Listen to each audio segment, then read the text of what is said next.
"You're going to be late if you don't hurry up," Athena reminded James scornfully, while he stared into the mirroring surface of his phone's screen for a moment, fiddling with his hair. He groaned and rolled his eyes, while still trying his best to try and get rid of the noticeable fold that the EEG cap had left on his ear, after he had to wear it for some time. "And if I walk in there looking like something the cat dragged in, I will have a whole nother thing coming," he replied sternly. If there was one thing that he missed when comparing the life among off-worlders to the one among his kind, it was that there was no need to constantly present oneself a certain way. Of course, that had turned out to be not entirely true, however he did miss the feeling of it. When he finally felt like it at least looked like he tried his best to look presentably, he put his phone away and continued walking at a brisker pace. Athena effortlessly kept up with him, and looked him up and down from his side. "Will you be alright?" she asked parenthetically, and then focused her eyes onto the path ahead again. Her tone was likely very deliberately casual as it could be, as her golden hair swayed from side to side with each long stride she took. James chortled amusedly. "We're both adults," he said, confident that Athena would know what he was referring to.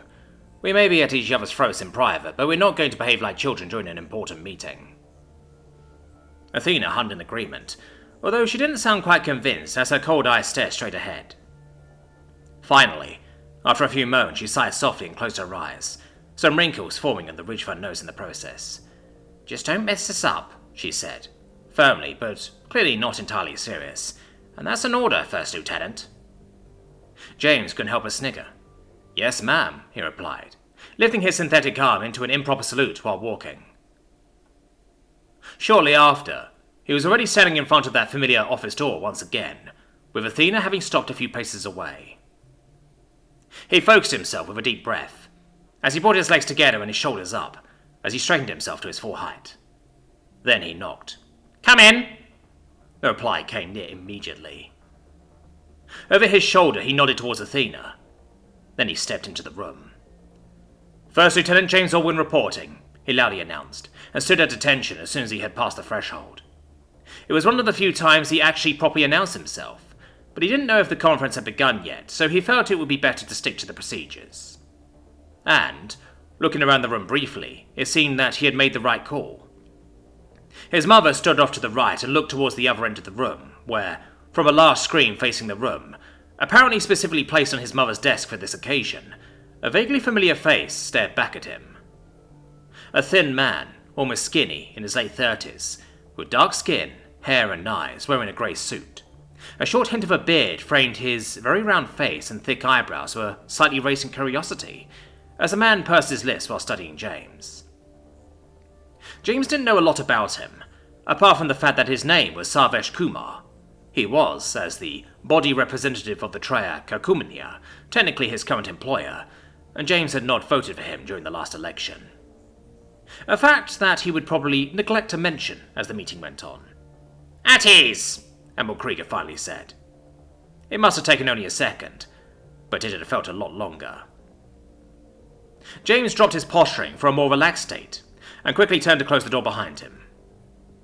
Then his gaze inadvertently wandered towards the Admiral's face, her hazel eyes quickly finding his as she looked at him with a lot less intensity than usual. In fact, while she was clearly aware of the importance of this meeting, she seemed almost bored to James, although it was admittedly likely that he just confused a more relaxed state of hers for boredom in this case.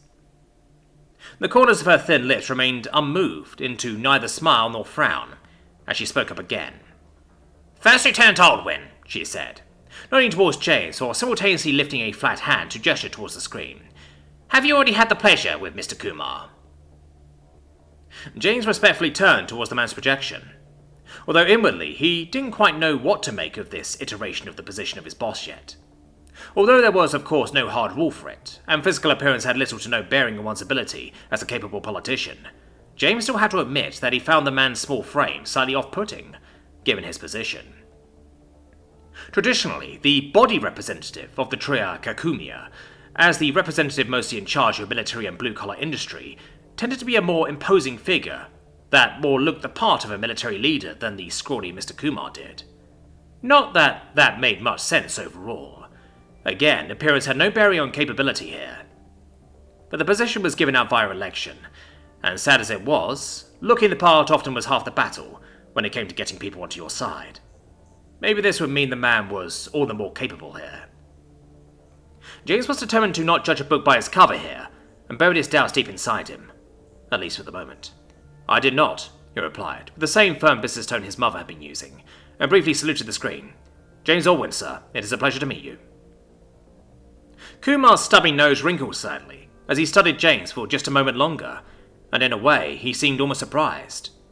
Then he slowly nodded to himself in very slight movements. Kumar did not refrain from smiling as he spoke up. "The pleasure is mine, First Lieutenant Allwyn," he said, the corners of his mouth curling upwards and barely causing a wrinkle on the raw-boned face in the process.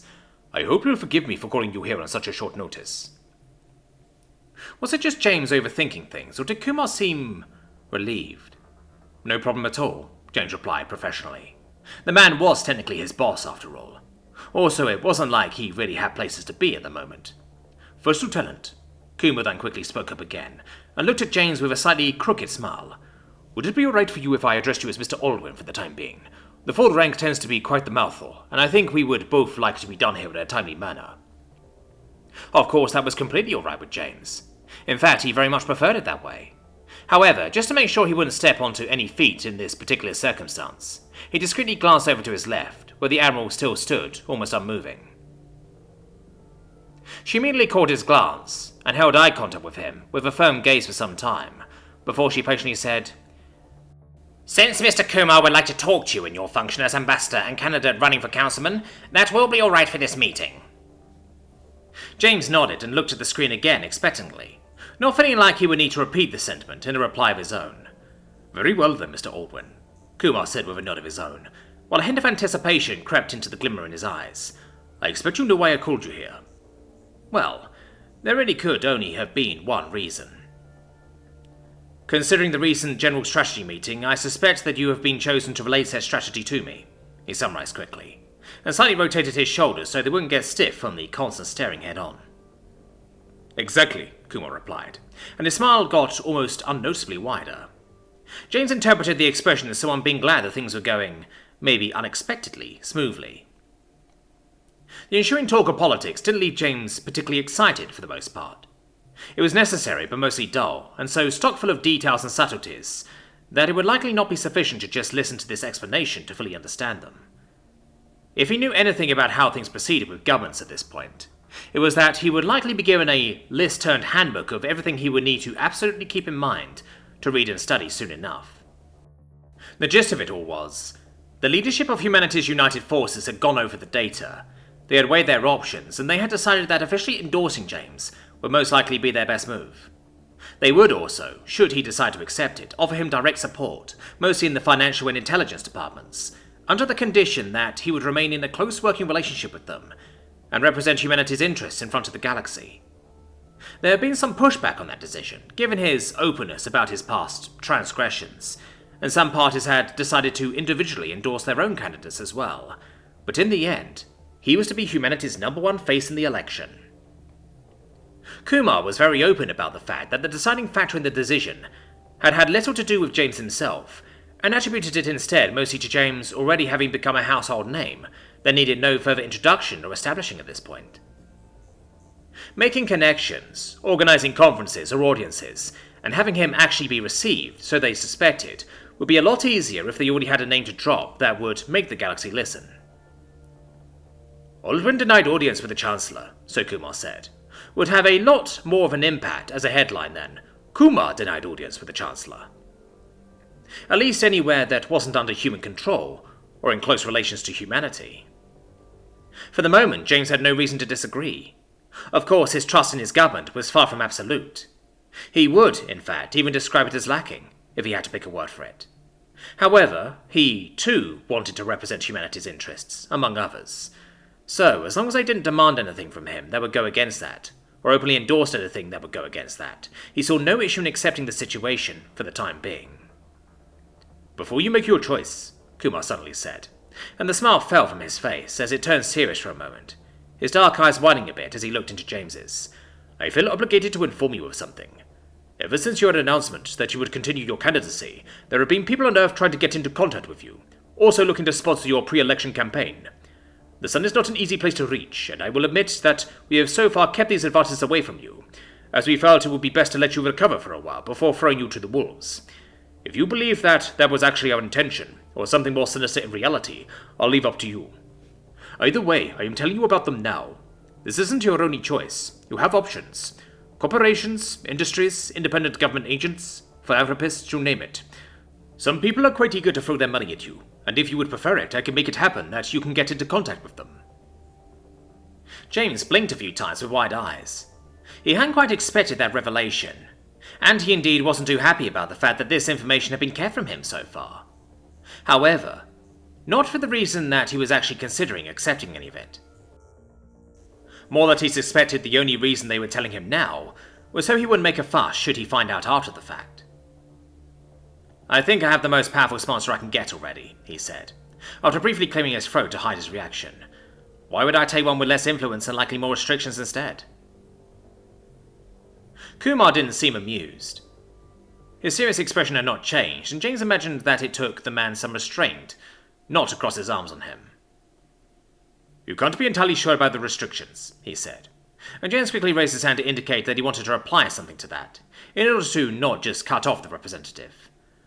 With all due respect, I can make an educated guess, he said, as soon as Kumar had paused to see what he wanted.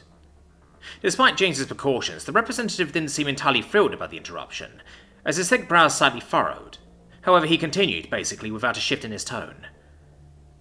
I am not trying to talk you out of this, he said calmly, and raised a hand reassuringly. A lot of people would have my head if I did. I would highly welcome it if you took us up on the offer. Still, you have to be aware that that would make you entirely the military's candidate, with all the things that entails.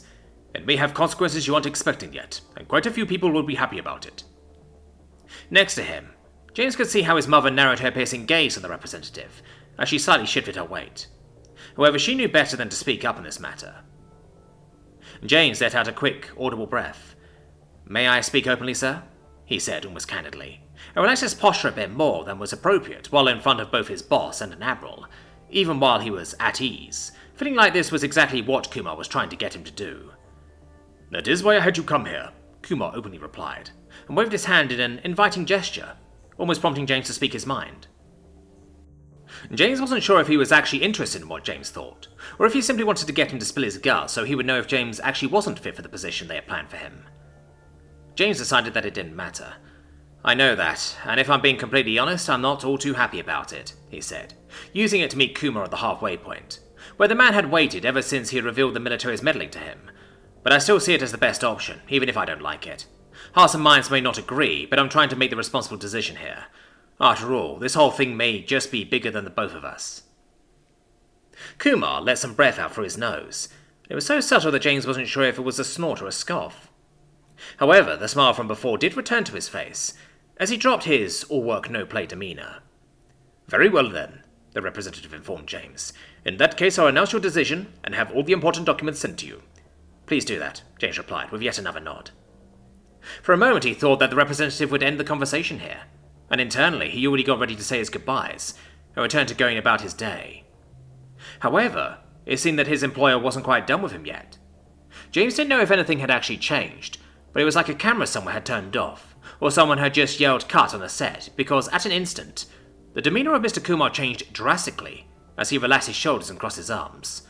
Well, that was quick, he commented, and James had a feeling that he was looking past the screen for a moment, presumably at a clock that hung somewhere wherever he was right now. I had planned for this to take a lot longer. To be honest, I didn't expect you to be so amiable towards our offer, Mr. Aldwin. James was taken aback by the sudden shift in tone. He also had no idea how to reply to that. Should he also relax? Surely not.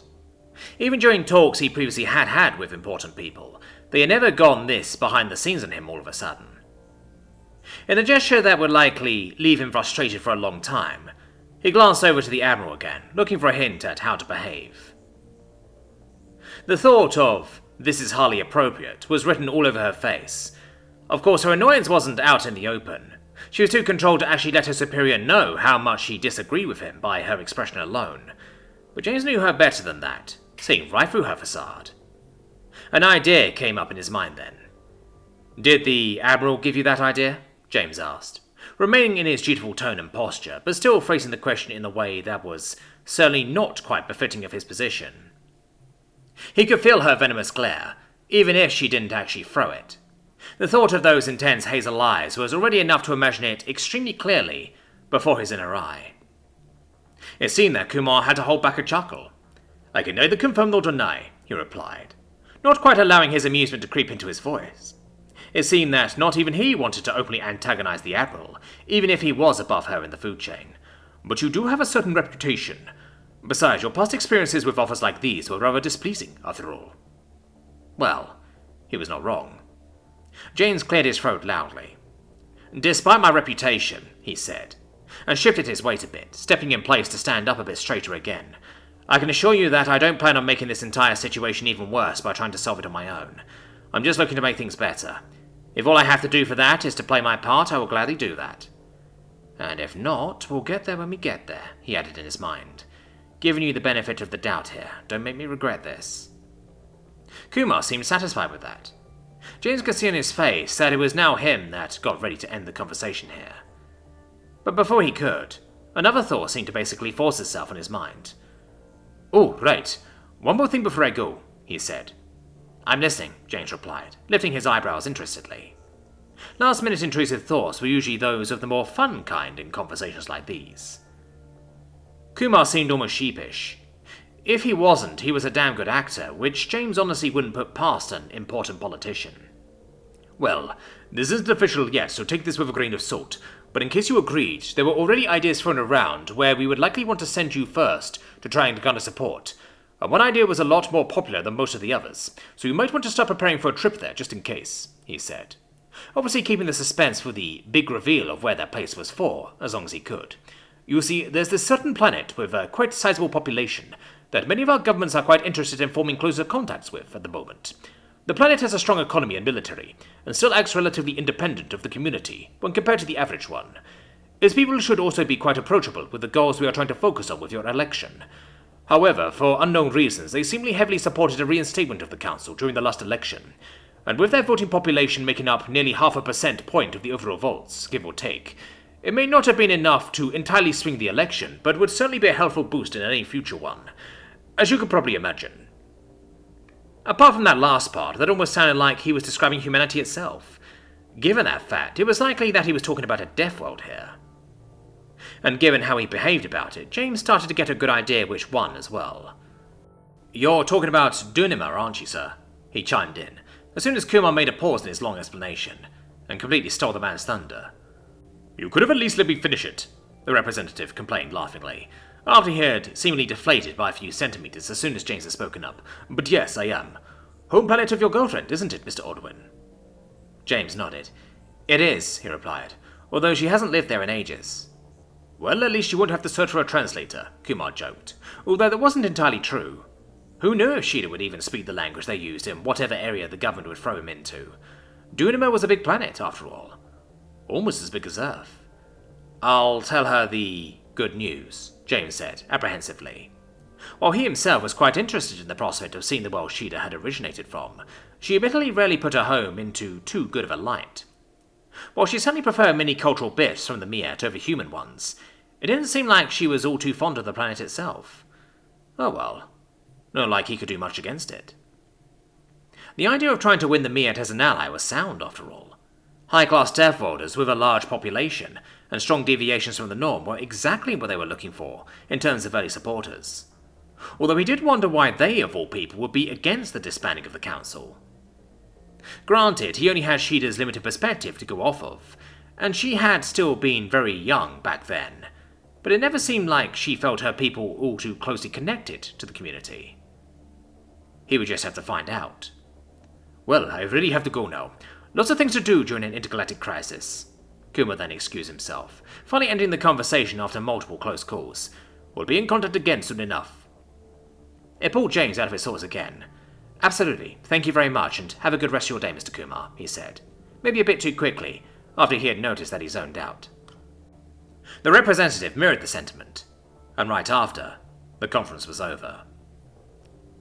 As it tended to happen whenever people talked exclusively through a screen, there was an awkward moment of silence, as both James and his mother stared at the screen for a moment longer, as if they needed to make doubly sure that the picture of the representative wouldn't suddenly pop up again to surprise them. After a few seconds, the Admiral gently cleared her throat. "You were late," she stated. "I was on time," James replied. "That is late," she reinforced. "Won't happen again," James caved, trying his best to avoid a confrontation. "Not going to say anything about not seeing me at the festivities?" she then asked, ending the topic as if it hadn't come up with a sideways glance at him, her all-business demeanour having not quite dissipated just yet. James glanced back at her. "There was a hugely important meeting," he replied tonelessly. "I am not that petty." Seemingly ignoring that statement, his mother moved on, asking, "How was the appointment?" "Nothing surprising," James replied. Then he turned on his heels to face his mother directly, and looking down at her face. If he wanted to avoid trouble, he should probably leave while he still could. "Anything else you need of me, ma'am?" The Admiral closed her eyes with a sigh, and moved a strand of her hair from her cheek behind her ears using 2 fingers. "No. Go make your preparations," she replied, dismissing him with a wave of her hand. It seemed that she also wasn't looking to butt heads for a change. At least not now that he had shown that he wasn't going to. James brought his feet together and saluted, before turning towards the door. Slowly, but surely, his training was taking some form of hold again. As he reached for the door, he was suddenly halted in his steps by his mother's voice. "Oh, and James," she said, and he froze in his movement. Turning on a dime once again, he looked back. "Ma'am?" he asked apprehensively, and looked at her with distrust. She had a strange look on her face. It was familiar, but it had been a long time since James had last seen her make it. Her eyes open, with the eyebrows slightly raised, one more than the other, and her lips pressed together, and shifted slightly to the left. It was a thoughtful expression of consideration that she used to make during his childhood, whenever he had come to her with problems that were, well, not his own. "Please tell Shida to pick up on her English lessons," she said, after holding James's gaze for a few seconds, and as she said so, her expression had formed some wrinkles on the pale skin around her eyes and mouth, making her suddenly look a lot more her age than she usually did. "I don't need her to be fluent within a week, but I do need to see her making progress. Especially if you want to take her along with you, should this trip to her planet actually come to pass." James opened his mouth for a second to reply something, but honestly, he couldn't really think of anything. This felt very out of the blue to him, and he couldn't really make up his mind on the matter. Was she genuine? Maybe this was a veiled threat that he just didn't get. Something about there being conditions of her being able to come along, maybe? Well, that probably wasn't a threat, just a reality. Was he just too dense to get it right now? But she didn't really use her threat voice. Maybe he should ask her? No. No. He was trying to get better about asking questions, and he was really making an effort, but there had to be a line somewhere. If she was threatening him, she should try harder, and if she was genuine, well, it was strange, but all the better. "Yes, ma'am," he finally replied very simply, and she dismissed him with a nod. Then he left and closed the door behind himself. Well, that had been something. He still couldn't help but think that there was something that he had missed, and he probably pondered that for the rest of the day. When he returned to their room to break the news, as well as deliver the Admiral's message, he found Shida brooding over a tablet. Her eyes were narrowed, and her lips pressed together while her ears hung forwards, and it seemed that she was either really concentrating on something, or very deep in thought. She barely even flinched as he stepped in through the door, which was unusual, but nothing too strange. Slowly, he walked on from behind her. Peeking over her shoulder, he fully expected to see some important paperwork, or maybe she was actually already going about her English lessons, and he wouldn't have to say anything at all. Maybe he could offer to help her out. "Hard at work?" he asked happily, and gave her a big smile in case she turned around. However, it quickly faded again as soon as his eyes started to actually realize what he was looking at there. At first, it was just visual noise to him, as his brain couldn't find any of the things he was expecting to see. No white page, no text, no complicated gibberish. Instead, it was a picture with a black background, and many different coloured lines clearly drawn across something white in its middle. Slowly, a familiarity crept in. He had seen this before, but where? Shida's ears were the first to turn, and then her head followed, as she looked at him in almost too much surprise. Surely she had heard him coming closer, long before he had spoken up. Yes, she replied, and she did a pretty good job of sounding excited instead of nervous. However, not good enough of a job to actually fool James. For a moment, he even expected her to either shove the tablet away, turn it around, or maybe turn his screen off to try and prevent him from seeing what she was doing there. But luckily, she didn't do any of that. By now, James's brain had at least fired up again to the point where it recognized a map of the galaxy when it saw one, and the lines across it. He leaned in closer, and Shida made way, allowing him to do so with slight hesitation. He didn't know if she had intended for him to see this, but he was somewhat glad that she just accepted that she had been caught. I wasn't trying to hide it any further. "Those are flight paths, right?" James stated, putting a hand on the table so he could lean over it even more without losing his balance. Even he could hear that his voice sounded apprehensive, although he wasn't entirely sure why. "Yes," Shida replied, and it almost seemed like she expected him to be angry at her for some reason. The lines were crude and squiggly, and seemed to be drawn into the map by hand and from memory. Many didn't ring a bell, but one of them James recognized.